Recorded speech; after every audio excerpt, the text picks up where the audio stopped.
வணக்கம் நண்பர்களே. தமிழக வெற்றி கழகம் 74 நாளுக்கு அப்புறம் ஒரு மாநாட்டை நடத்தி முடிச்சிருக்காங்க. தமிழ்நாட்டில் எங்கேயும் கிடையாதுங்க, புதுச்சேரியில் நடத்தி முடிச்சிருக்காங்க. ஆமாங்க, இங்க எங்கேயுமே பர்மிஷன் கிடைக்கல. புதுச்சேரியில் பர்மிஷன் கிடைச்சி ரோட் ஷோக்கெல்லாம் பர்மிஷன் கேட்டு பார்த்தாங்க. ரோட் ஷோக்கெல்லாம் கிடையாதுங்க, ஒரு குறிப்பிட்ட இடம் தரோம், நீங்க அங்க உங்களோட மாநாட்டை நடத்திக்கோங்க அப்படின்னு சொல்லி மாநாட்டில் விஜய் ஒரு பக்கம் பேச, புதுச்சேரி முதலமைச்சர் அந்த செல்லில் உட்காந்து பார்க்க அப்படியே ஒரே கோலாகலமா போயிட்டு இருந்ததுன்னு தான் சொல்லணுங்க. தமிழ்நாட்டுக்கு எங்க மாநாடு நடத்துவாங்க அப்படின்னு எதிர்பார்த்துட்டு இருக்கிற சமயத்துல செங்கோட்டையன் அவர் ஈரோட்டில் நடத்தலாம்னு ஒரு பிளான் பண்ணி டிவிகே சார்பில் போய் மனு கொடுத்துருக்காங்க. எங்களுக்கு இந்த இடம் ஓகே, இங்க பர்மிஷன் கொடுங்க அப்படின்னு கேட்டிருக்காங்க. காவல்துறை நாங்க பர்மிஷன் கொடுக்கலாம் ரெடியா இருக்காங்க, ஆனா நிபந்தனைகள் விதிக்கிறோம் அப்படின்னு சொல்லிருக்காங்க. சரி, உங்க நிபந்தனைகள் தான் சொல்லுங்க அப்படின்னு இருக்காங்க.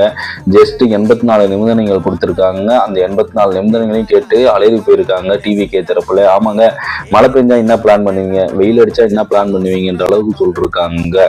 செய்தியாளர் சந்திப்புல செங்கோட்டையன் அவர்கள் என்ன சொல்லிருக்காருன்னு பாத்தீங்கன்னா, சொல்லத்தான் நினைக்கிறேன் உள்ளத்தால் கவிக்கிறேன் வாயிருந்தும் வார்த்தை இல்லையே அப்படின்ட்டு சொல்லாம சொல்லிட்டு போயிருக்காருங்க. மாநாடுக்கு பர்மிஷன் கொடுப்பாங்களா மாட்டாங்களான்ட்டு நீங்க கமெண்ட் பண்ணுங்க. நன்றி, வணக்கம்.